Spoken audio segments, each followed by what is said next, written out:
We're revisiting themes of the last many years as I've preached and tried to stress different things with you. We're revisiting theme parks, and today we want to talk about a subject that's dear to me, and that's the importance of going home. Thomas Wolfe said you can't go home again, but I'm going to say to us today that you can go home again and you must go home again. You got to make things right. You can't keep running. You've got to go home and face the music. Our text today is Genesis chapter 32 and 33. We'll look at the whole story. I think you know the story. It's one of the most beautiful in the Bible, and it concerns Jacob and Esau, two brothers. And you know about sibling rivalry. Well, they had it, and it was vicious. And Jacob has been on the run for 20 years from his brother. But his life has changed now, and he wants to go back and face the music. Chapter 32, beginning at verse 3. Jacob sent messengers ahead of him to his brother Esau in the land of Seir, the country of Edom. He instructed them, "Now this is what you are to say to my lord Esau. Your servant Jacob says, I have been staying with Laban and have remained there till now. I have cattle and donkeys, sheep and goats, male and female servants. Now I am sending this message to my lord, that I might find favor in your eyes."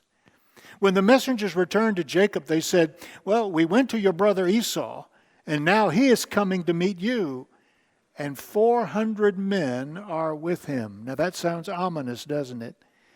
Your brother's coming, and he's got 400 men with him. In great fear and distress, Jacob divided the people who were with him into two groups, and the flocks and herds and camels as well. He thought, if Esau comes and attacks one group, the group that is left may escape. Then Jacob prayed, "O God of my father Abraham, God of my father Isaac, Lord, you who said to me, 'Go back to your country and your relatives, and I will make you prosper.' I am unworthy of all the kindness and faithfulness you've shown your servant. I had only my staff when I crossed this Jordan, but now I have become two camps. Save me, I pray, from the hand of my brother Esau, for I am afraid he will come and attack me, and also the mothers with their children. But you have said, I will surely make you prosper, and I will make your descendants like the sand of the sea, which cannot be counted." This is the word of the Lord for the people of God. It's been 20 years. Jacob is heading home. His brother Esau had vowed to kill him. The last thing Jacob heard from the lips of his brother is, "If I ever catch you, I'm going to kill you. I'm going to destroy you." He wanted vengeance. Jacob had taken advantage of their aged father and tricked him into changing his will. Esau has been cut out, but now Jacob is going home. He's scared. He believes he's going to die when he meets his brother, but it's a journey he must take. Someone said that they would have been nicer to people back in high school if they'd have known that Facebook was coming and that these people would be with them the rest of their lives. But it is true. And maybe on Facebook you have been reminded of things from long ago that were never resolved. Would you be willing to go back and face the music? I'm going to say this morning, and this is the theme of this message, your spiritual life and mine, your spiritual life cannot flourish. You can be a Christian, but your spiritual life can't flourish until you make things right with your past. We sing, "Let there be peace on earth and let it begin with me." Well, that's true. You're to be a peacemaker. Blessed are the peacemakers. And it can start very close to home. If you're going to go, I want to make some suggestions to us. And I hope you will.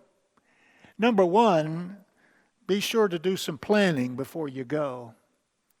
do some planning. Jacob is very careful with this. He knows this is momentous. He knows this is life-changing, and he makes some preparation. The first thing is, be sure you're remembering what happened correctly. Because time has passed, and maybe you're blurry on the details, and maybe you were a child, and you were made to think you were guilty. Somebody abused you, and they made you feel like it was your fault. Are you remembering correctly what happened? Stephen Ambrose, the historian, tells the story of George McGovern. Do you know the name George McGovern? He was a U.S. senator. He ran for president in 1973 against Richard Nixon and was soundly defeated. I think it was the greatest defeat in electoral history in America. He was defeated. He was a peace candidate in the days of the Vietnam War. A lot of folks don't realize that in World War II, he was a bomber pilot. He flew 35 missions, often in planes that were almost completely destroyed, and yet he was successful. He was a war hero. In 1985, he was invited to the University of Innsbruck in Austria to give a series of lectures, and he went. And while he was there, he was interviewed on Austrian television. And the interview asked him about his war career. And she asked him, do you ever feel guilty about the bombing you did of the historic cities of Austria? And George McGovern said, well, we regretted having to do it, but Hitler had to be defeated. So no, I don't regret what we did to bring that war to a conclusion. But there was one day, one act that I really do regret. The reporter said, tell me about it. He said, well, it was in March of 1945. I was returning in my plane from a bombing raid over Austria, over Germany. We were flying over Austria and to our base in Italy. And my crew told me that one of the bombs had not released. It was trapped under the bay. And we couldn't land unless I dropped the bomb. And so I gave the order to drop it, and the bomb fell. And just as it fell, I looked out the window, and we were flying over an Austrian country farm, over a house. And the bomb destroyed the house. And it was noontime, and I just knew that a family was gathered together, maybe saying grace and having the noon meal, and I had just destroyed them. When I landed in Italy, somebody handed me a telegram telling me that my wife had just given birth to our first child back in the United States. But I couldn't celebrate because I knew I had just taken out an entire family. It's bothered me every day. When he was running for president, when he was against the war in Vietnam, he was thinking about that, how innocent people die in war. Well, somebody called the television interviewer. They were watching the interview, and they called to say, tell Senator McGovern that I was that Austrian farmer that day in 1945. He described exactly the way it was, the beautiful day in March. We saw him coming. We wanted Hitler to be defeated. We wanted you to be doing what you were doing. I got my whole family to safety. You didn't kill anybody that day. And for the first time in 40 years, that burden was lifted. Are you remembering correctly what happened to you? Jacob is making some plans. He's very practical. He thinks for sure that he could die, and so he takes all of his family and all of his animals, and he divides them into two camps. He figures if Esau goes after one of them, the other one will escape. He's being very practical. He sends gifts of appeasement. He knows he owes his brother so much, so he sends gifts ahead to say, I'm sorry for what I did. You've got to show genuine contrition when you go home. You were in the wrong, make it right. And Jacob prays. This is most important. Look again at 32, verse 9. Then Jacob prayed. O God of my father Abraham and Isaac, Lord, you who said to me, go back to your country and your relatives, and I will make you prosper. I'm unworthy of all the kindness and faithfulness you've shown your servant. I had only my staff when I crossed this Jordan, but now I have become two camps. Save me, I pray, from the hand of my brother Esau, for I am afraid he will come and attack me, and also the mothers with their children. But you have said, I will surely make you prosper, and I will make your descendants like the sand of the sea, which cannot be counted. He prayed, and you'd pray too. If you're facing imminent death, he prays, and he prays for God's protection. I'm doing what you've asked me to do, God. Go before me. Be with me. And he reminds God of something. This is interesting. He reminds God of the promise God had made to him. It's back in chapter 31, if you'll flip a page, 31 verse 3. Then the Lord said to Jacob, go back to the land of your fathers and to your relatives, and I will be with you. He includes that in the prayer. He reminds God of the promise he had made. It's all right to do that when you pray. Pray Scripture. Pray the promises of God. He's asking you to do a difficult thing, but he's made a promise to you as well. I will never leave you or forsake you. I will be with you every step of the journey. Sure, the road may be rough, it may be difficult, but you're never alone. Yea, though I walk through the valley of the shadow of darkest gloom, I'll be with you. And he's with you now. He prays. And he chooses his words carefully. He chooses the setting where he's going to meet him. He no doubt rehearses his speech. It's like the prodigal son. You remember a couple of weeks ago we talked about the prodigal son. And he's in the pig pen. And he comes to himself and says, my father's servants have it better than I have. Here's what I'll do. I'll go home to my father and I'll tell him I'm no longer worthy to be called your son. Make me one of your hired servants. He plans the whole speech out and gets up and starts for home. And he starts the speech when he meets his father, but his father won't let him finish. He's so filled with love and compassion for his son. Jacob plans what he's going to say. When you go home, you've got to say something about the past. It's not enough just to go home and pretend everything is as it's always been. You've got to deal with it. I would suggest you not put it in a letter or an email, but look at the person eyeball to eyeball, face to face. Now, you may have to write it.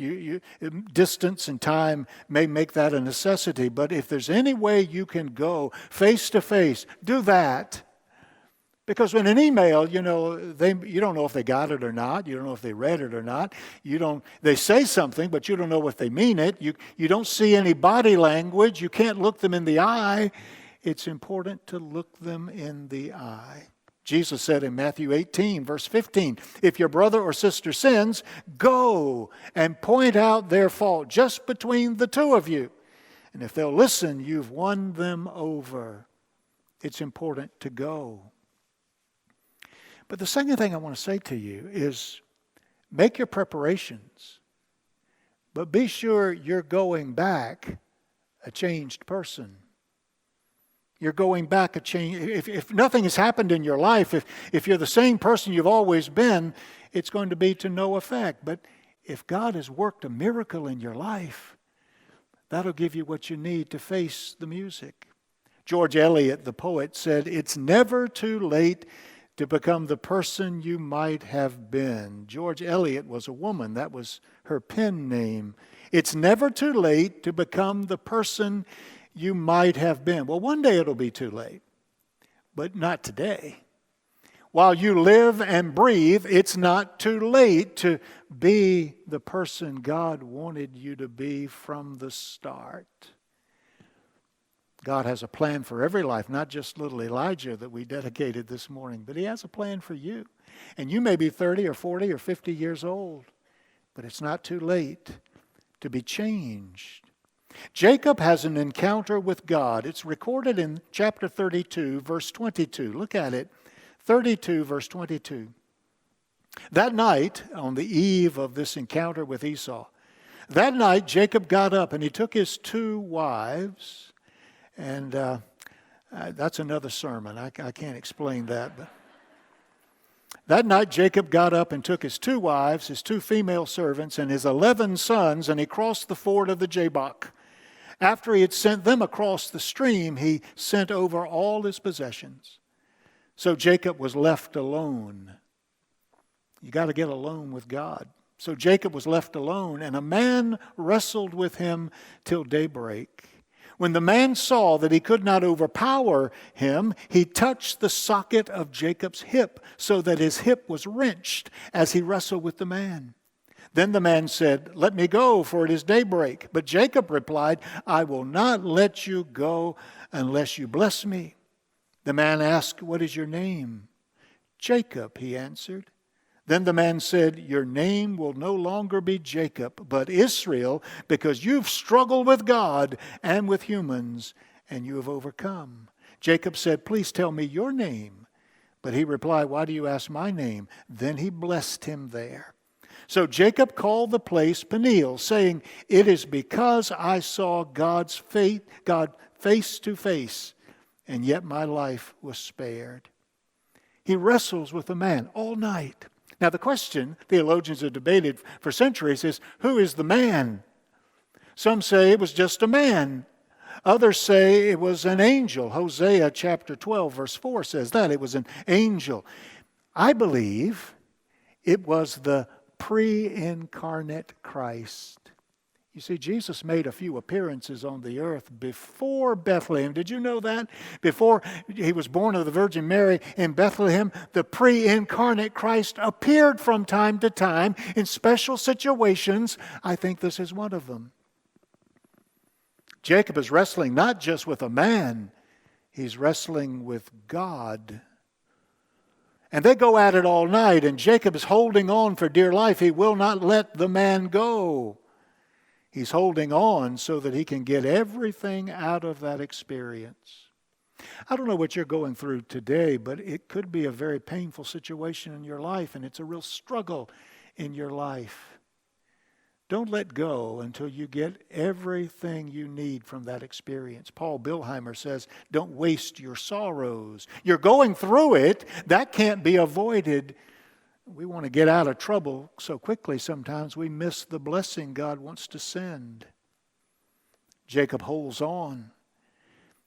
He's prevailing, but the pre-incarnate Christ has the ultimate power, and so when the fighting is over, he just touches his thigh and it is wrenched out of the socket, and Jacob begins to limp. That's the end of the conflict. Ernest Hemingway said, "The world breaks everyone, and afterward many are strong in the broken places." He has an encounter with God. Have you had such an encounter where you met Christ and He changed you? Well, if He changed you, you're not the person you were 20 years ago. You go home changed. Jacob got a new name. The name Jacob means trickster, and boy, it fit him. That's all he did all of his life heretofore. But now he gets a new name. He's named Israel, which means that God is with him. God has blessed him. God rules. Verse 31 says, "And the sun rose on a new day." After that encounter, the sun rises, and it's a new day. Tomorrow we'll discover what our God in heaven has in store. Well, he's about to discover what God has been planning. He goes home. He goes home humbly, and he goes home bringing gifts. Look at verse 4 of 33. 4 of 33. But Esau ran to meet Jacob, and it's not the response he expected, and embraced him. He threw his arms around his neck and kissed him, and they wept. They cried together. Then Esau looked up, and he saw the women and children. "Who are these?" he asked. Jacob answered, "They are the children God has graciously given your servant." Then the female servants and their children approached and bowed down. Next, Leah and her children came and bowed down. Last of all came Joseph and Rachel, and they bowed down. Esau asked, "What is the meaning of all these flocks and herds I met?" to find favor in your eyes, my Lord, he said. But Esau said, I already have plenty, my brother. Keep them for yourself. No, please, said Jacob, if I have found favor in your eyes, accept this gift from me. For to see your face is like seeing the face of God, now that you have received me favorably. Please accept the present that was brought to you. For God has been gracious to me, and I have all I need. And because Jacob insisted, Esau accepted. You know, you need to know how to graciously accept a gift. Just say thank you. Give joy to the person who's making the gift. That will come up at Christmas time. Receive the gift. Don't fight over the check in front of the waiter. Let the guy pay for it if he wants to pay for it. That's what I do. Accept graciously the gift. Well, Jacob's got a surprise. And so this is the third thing. Be prepared for a surprise. He thinks he's going home to face death, but he's doing it because it's the right thing to do. He knows that his life has changed. That's why he's going. It never occurred to him that God has been working in Esau's life too. And when they meet, they dissolve into tears and fall in each other's arms and cry together. And I love what Jacob says. For to see your face is like seeing the face of God. Over in 32, he met God face to face when they're wrestling together. Now in chapter 33, he says to his brother, when I see your face, it's like seeing the face of God. Is there anybody in this world who could ever say that about you? Not many people could. You're not the face of God to most people. But are you the face of God to anybody? By the way you graciously receive them. Unearned forgiveness, undeserved love, inexplicable acceptance. They'll see the face of God. I had somebody in my office just the other day. He was telling me how he got into First Baptist Church as a child. You'll be interested in this. How he got into church as a child. He said, my father loved to hear Jay Wolfe preach. He was the pastor here in the 1980s. Loved to hear Jay preach. But my father was an alcoholic. And he was a bad alcoholic. He reeked of it. And he would come to church and people, and this is not a put down to you. You weren't here then. But it wasn't a put down to anybody. But people were standoffish because he smelt bad and looked bad. And yet this man would come and he'd sit in the back, and when the service was over, he'd dash for one of the side exits because Jay would be standing at the front door and he didn't want to face him. One particular Sunday, he smelled particularly bad, reeking of alcohol, but Jay caught him and cornered him and went up to him and grabbed him and pulled him to himself in a great old bear hug. Didn't say anything. But that action said it all. The man in my office said, that one moment, that one act changed forever the direction of my father's life. And by extension, this guy when he was a boy. Just an act. But in that act, he saw the face of God. Esau's life has changed too. God has been working in his life all those years. Do you suppose God has been working in the lives of the people you've been running from? That he's been working in their hearts too? And that when you show up, God's prepared them for the moment. We judge people by their past. And I think God wants us to look to what he's doing now. Don't look to the past. Look to the present and see that God is much at work. You've got to go home. I want you to go home and settle things. Make things right. Humble yourself. Bring a gift. Own what happened, clearly understood. ask for forgiveness, and seek reconciliation. And you might be surprised too at what happens.